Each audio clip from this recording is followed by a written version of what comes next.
This is it, the Steam Deck. And for those 6 people that don't know what it is, it's a handheld gaming device slash computer from Valve. Spec-wise, you're looking at a custom 15-watt quad-core AMD Zen 2 CPU with built-in RDNA 2 graphics, 16 gigabytes of LPDDR5 memory, and the storage options of 64, 256, and 512 gigabytes. The 7-inch 60Hz IPS screen has a resolution of 1280 by 800 with a 400 nit brightness, and all of this is powered by a 40 watt-hour battery, giving you 2 to 5 hours depending on how you use it. So yeah, those are all the specs you probably care about. Let's talk about build quality and how it feels, because that's actually important when you're buying a handheld gaming device. My initial impressions were fairly positive, to be honest. The entire housing is plastic, but still feels quality, like it's got some denseness to it. In the hand, the controller layout feels quite natural, as my thumbs want to rest on the 2 analog sticks and my fingers on the trigger buttons. On the front, you also see 2 stereo speakers and 2 menu buttons at the top and 2 menu buttons towards the bottom. And of course, we can't skip out on the touchpads. More on those in a minute. Along the top of the device, you have your lone USB-C port, headphone jack, power button, volume buttons, and your trigger and bumpers, I guess is what they're called. Either way, that is my first gripe with the device, the bumper buttons. Now, the triggers feel nice as they're analog and sit right where your index finger rests. The bumpers, though, just don't feel that great to interact with, and I find myself having to readjust my grip if I'm playing a game that uses those buttons frequently, or adjusting my index finger each time I want to press it, which doesn't feel that great. Around the back, you do get 2 more buttons on each side where your middle and ring fingers sit, which allows you to be more creative with controller layouts.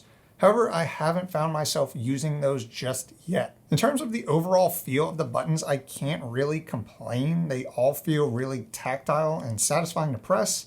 That is with the exception of the 4 menu buttons on the front. The top ones feel a little mushy, and the bottom ones just feel terrible, to be honest. But since those are the least used buttons, I'm not too worried about it. Now for the touchpads, I really like these. They have a smooth, matte feeling texture and provide an awesome continuous feedback from the deck's haptic motors that make it feel a bit more inviting to use than I anticipated. I wouldn't use them over the analog sticks though, which honestly feel really great. Oh, and on the bottom, you do get a micro SD expansion for storage. And I found that games installed on here feel no different than running them on the built-in NVMe drive. All right, so actually using the device, by default, it loads up Valve's custom SteamOS, which gives you access to your entire Steam library on the go.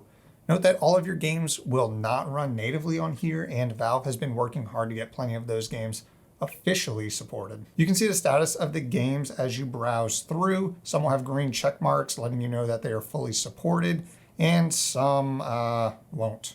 And even if your game isn't supported, you still have the ability to run that game using the Proton compatibility layer, which is what a lot of Linux gamers do anyway.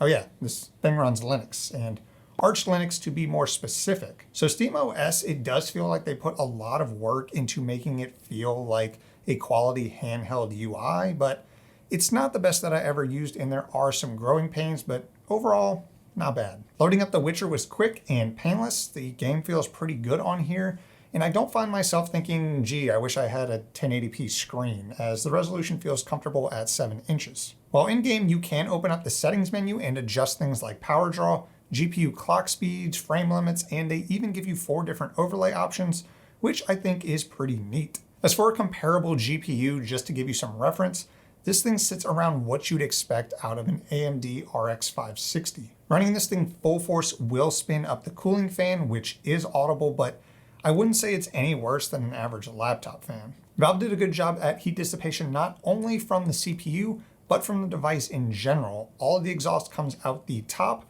and on the back, and at no point did the device get warm where your hands sit. Valve did also include a skinned Arch Plasma desktop environment that you may or may not be familiar with. Switching to this desktop mode still gives you access to Steam, but allows you to make more modifications, like adding non-Steam games or downloading emulation software. All right, I've said a lot of good things about the device itself and using it, but it's far from perfect. As SteamOS sits right now, there are quite a lot of bugs and hiccups when using it, but this is brand new hardware on a custom CPU running first generation software, so I'm more lenient when it comes to software bugs. Overall, I think it's a cool little device. Would I recommend you buy it? I mean, if it's in your budget and you play a lot of Steam games, then I think it's a fantastic device for what it is. If you're expecting a gaming powerhouse and desktop replacement just because it has a desktop mode, then just get a laptop. But at the end of the day, it's your money and your decision. I can only tell you my personal experience, so take that for what it's worth. All right, that has been 5 minutes, maybe a little more, with the Steam Deck. If you liked it, please drop a like. Please consider subscribing if you like content like this, and I will see you in the next one.